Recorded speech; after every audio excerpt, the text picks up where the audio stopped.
That's a stupid way to say it. Became nighttime. Night fell over the park. I'm here with Reed. Hello. Ooh, that's bad. We should get the light on this side. See, that's better.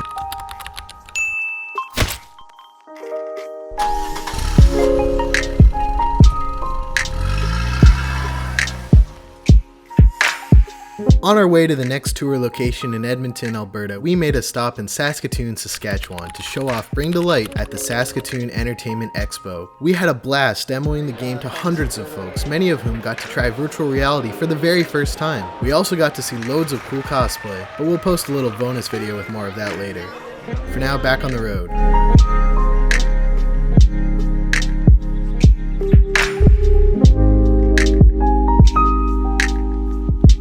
Just as we crossed into Alberta, one of our BTL tour magnets flew off the car while we were on the highway. We pulled a quick maneuver and Reed was able to rescue it. You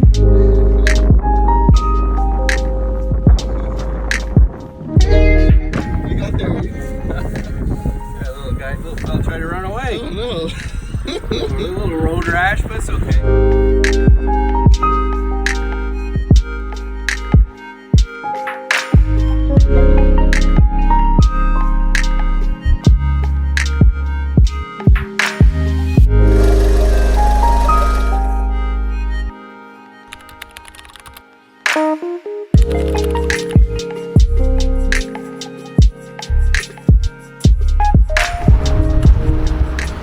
What's up everybody, welcome back to the Bring to Light tour. If you haven't been keeping up, we've been going across Canada finding the spookiest, scariest, and most haunted locations to show off our horror game, Bring to Light.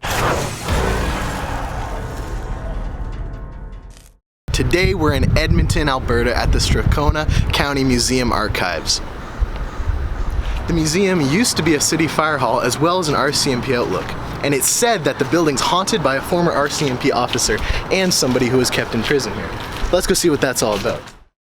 Hey,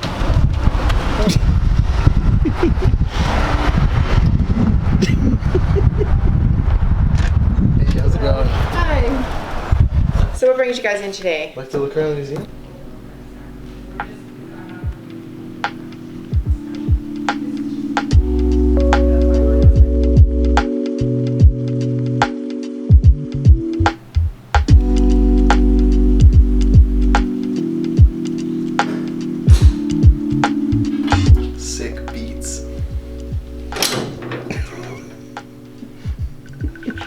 What they ring when they want you to come inside and eat your dinner.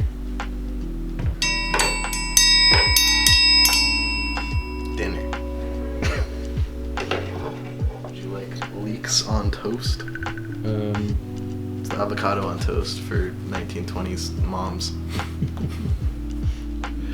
This home comfort wood stove, circa 1913, the first artifact given to the museum was donated by Alma Hildebrand in 1997. Pretty old stove. What a sweetheart.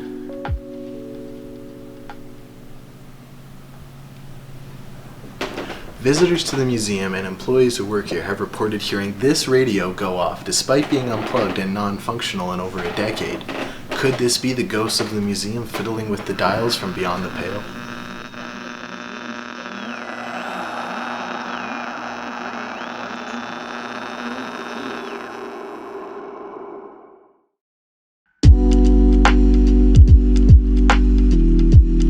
Every good serial killer has a room like this in their home. See these fine selections of equipment you could use to murder kids who are terrorizing your town. All the different wrenches you can use to rip teeth out one by one as you have them tied to a chair in your garage. What's this? I don't know, but I bet it hurts. These, there's plenty of things you can do with these. I like to start in the nose. Just twist. Got a pesky limb you're not using? Get that right off.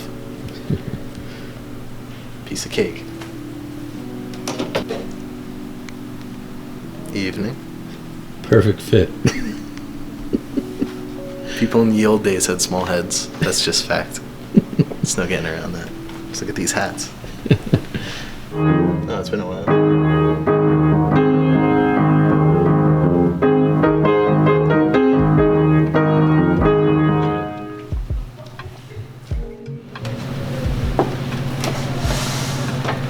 Number 1, please.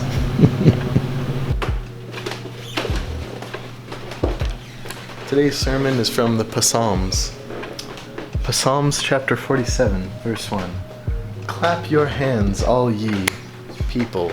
Shout unto God with the voice of triumph. For the Lord Most High is terrible. He is a great king over all the earth. Does it say the Lord Most High is terrible? Yeah, right there. The Lord Most High is terrible? Yeah. Hold on, we're going to get to the good stuff. Acts chapter 6, verse 8. And Stephen, full of faith and power, did great wonders and miracles among the people.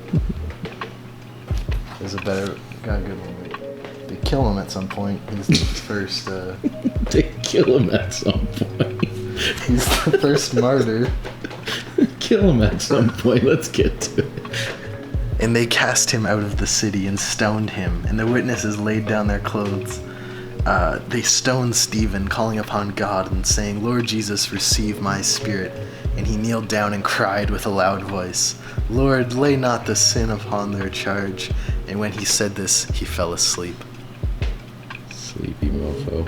There's another point in this chapter where they're talking about Stephen. It might be the New Translation, but they're like, and they looked upon the face of Stephen, and his face was like that of an angel. That's my favorite verse in the Bible.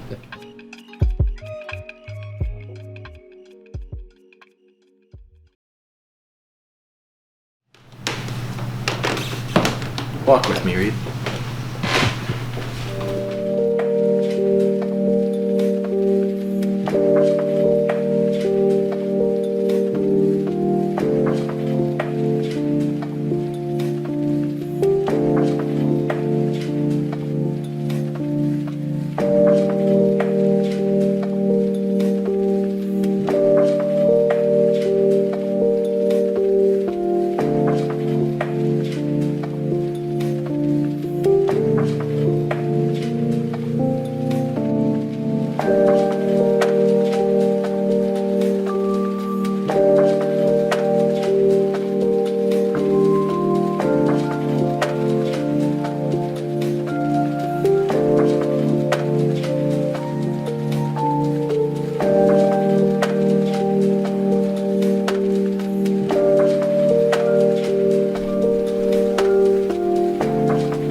This room is where many of the hauntings happen.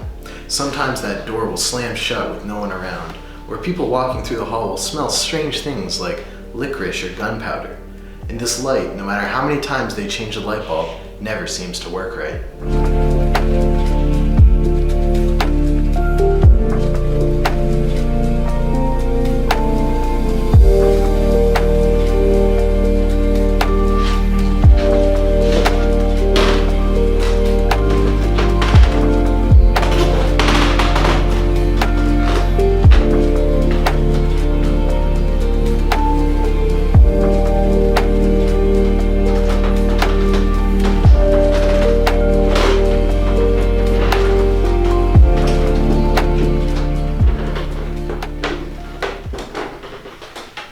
This is the cell where many years ago a man died mysteriously during the night.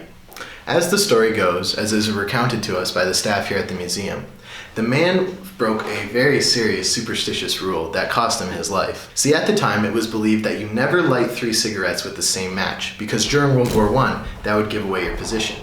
The first cigarette you lit gave the enemy your position, the second cigarette you lit let them line up the shot, and the third cigarette is when they would shoot. So when the sheriff came in to see how the men were doing and they asked to light a cigarette, he lit 1 cigarette, a second cigarette, but he wouldn't light the third man's cigarette and explained the reasoning why. But that man said, no, I'm not superstitious, I don't really care, light my cigarette. And he did. When the sheriff came back the next day, that man had mysteriously died during the night. No one's quite sure what happened to him, but that superstition and his willingness to flaunt the face of danger definitely plays a role in the story. And it said that his ghost still haunts the museum to this day.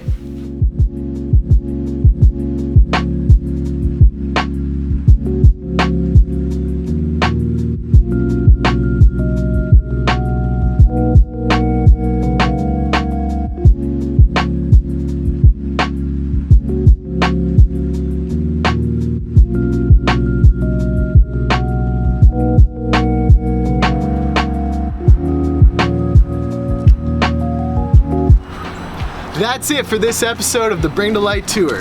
We'd like to thank the Strathcona Museum and Archives staff for being so lovely and letting us see around the museum and telling us their spooky stories. If you're interested, we've created a mobile AR app that you can download on your phone that gives you more information about all the locations we visit and lets you play with the Bring to Light monsters in your living room using your phone's camera. My name's Steven, Reed's behind the camera, and we're Red Meat Games. Thank you so much for watching.